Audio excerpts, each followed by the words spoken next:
a blessed Monday to us.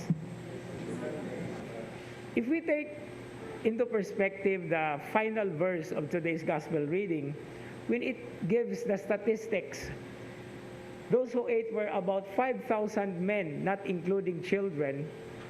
So what must be the number? It's one way of saying those who ate were more than 5,000. No? And then to think that whenever gatherings or crowds such as this, children are practically daghan pag yun. No? Basta mga babae. But you know, there was a joke I remember as a student.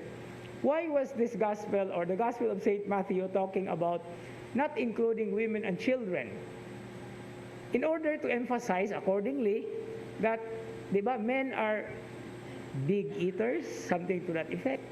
So it was not just something of an experience or a feeding of just tiny fragments or little things. It's actually eating yun, no? So it was a huge event. And that's the reason why the miraculous dimension is also attached to this. Now, one very significant comparison we can make is from the Old Testament, from the book of Kings, from the second book of Kings, where the prophet Elisha multiplied 5 loaves of bread for 100 soldiers. Well, at least when you say 5 loaves and then for 20 loaves for 100 soldiers, at least usa ka pan bahinon sa 5. No? But here it's 5,000 and more. So the immensity of such a crowd, and what really happened is a miraculous event in itself. And this is one significant thing about how God makes His own way. He has His own ways to feed us with so many different ways, in so many different ways. Now, in so many different ways and in so many different times in our lives. Now, one very significant of the study of the text in this particular version, because there are 2 feedings of the multitude in Matthew and in Mark. Now, in this edition or version, the word used for those who were gathered is the word fragments.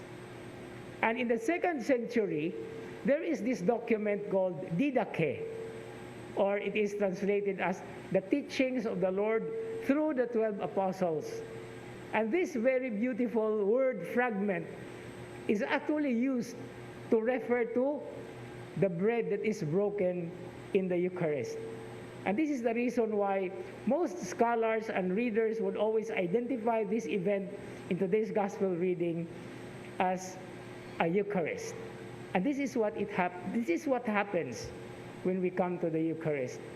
We are partaking of the bread broken and shared. And despite the brokenness, people are filled, people are mended, people are reconciled back to God. And it is a sacrament of unity as we are constantly taught of the mystery of the Holy Eucharist.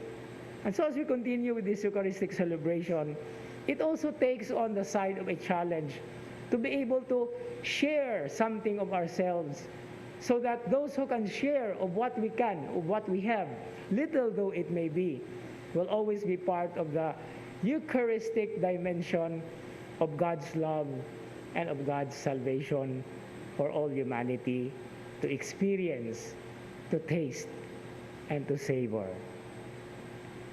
Amen.